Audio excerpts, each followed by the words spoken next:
Hello বন্ধুরা, এই যে দেখেন আলুর বিছন তৈরি হচ্ছে। এটাকে মাটিতে পুঁতে রাখলে সুন্দর আলুর গাছ বের হবে,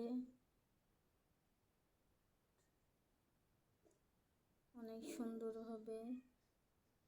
আলুর বিছনগুলো বের হয়েছে। দেশি আলু, অনেক ভালো লাগছে দেখতে। দেশি আলুর বিছন রেডি হচ্ছে।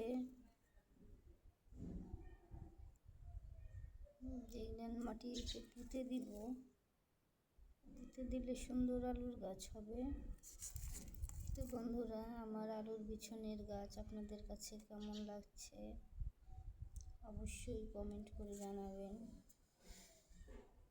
সকলকে ধন্যবাদ।